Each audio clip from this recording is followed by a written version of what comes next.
বন্ধুরা, নমস্কার বন্ধুরা, গৌতমের সাথে চ্যানেলে আপনাদের স্বাগত জানাই। চলে এসেছি আর একটি নতুন ব্লগ নিয়ে। এই মুহূর্তে আমরা রয়েছি কাশ্মীরের পেহেলগাঁও এবং চন্দনবাড়ি রোড। এই যে দেখতে পাচ্ছেন, এই সোজা চলে যাচ্ছে চন্দনবাড়ি। অমরনাথ যাত্রা যেখান থেকে শুরু হয়, আপনাদের আমি আজকের সকালের দৃশ্যটা তুলে ধরার চেষ্টা করছি।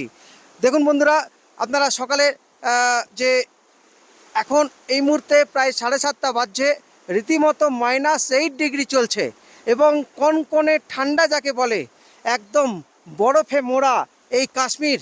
দূরে দেখতে পাচ্ছেন ওখানে পুরো বরফের পাহাড়, এখানেও দেখছেন বরফের পাহাড় এবং তার সঙ্গে এই যে লিডার নদী বয়ে চলেছে, এক আলাদা অতুলনীয় সৌন্দর্য এবং আলাদা একটা মাত্রা মানে তুলে ধরেছে। এই বর্ণনা আপনাকে আমি করতে পারছি না যতক্ষণ না আপনারা এখানে না আসছেন। আপনারা একবার কাশ্মীরে এসে ঘুরে যান, তাহলে কিন্তু সত্যিকারের যে কাশ্মীর, যে জান্নাত, সেটা কিন্তু আপনারা উপলব্ধি করতে পারবেন। এবং ভূস্বর্গ কেন বলা হয় কাশ্মীরকে, তা এখানে না এলে কিছুতে আপনারা জানতে পারবেন না। হ্যাঁ বন্ধুরা, আজকে এখানে এসে আমি এই সৌন্দর্য দেখে আপনাদের কাছে পৌঁছে দিতে চাইছি।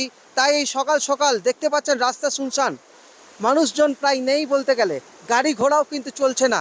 কিন্তু তবুও সকাল সকাল হোটেলের রুম থেকে বেরিয়ে আমি আপনাদের এই সৌন্দর্য তুলে ধরার জন্য চলে এসেছি এই কাশ্মীরে, এই পেহেলগাঁওতে। তো বন্ধুরা, রীতিমতো কনকনে ঠান্ডা, হাত কাঁপছে, একটা গ্লাস রয়েছে, একটা হাত কাঁপছে রীতিমতো। তবুও আপনাদের জন্য তুলে ধরছি। আপনাদের ভিডিও যদি ভালো লেগে থাকে, প্রচুর পরিমাণে ভিডিওটি শেয়ার করবেন এবং দেখতে থাকুন গৌতমের সাথে। তো বন্ধুরা, আপনারা আরও অনেক ভিডিও এইভাবে আপনাদের কাছে আমি নিয়ে আসবো। চোখ রাখুন গৌতমের সাথে।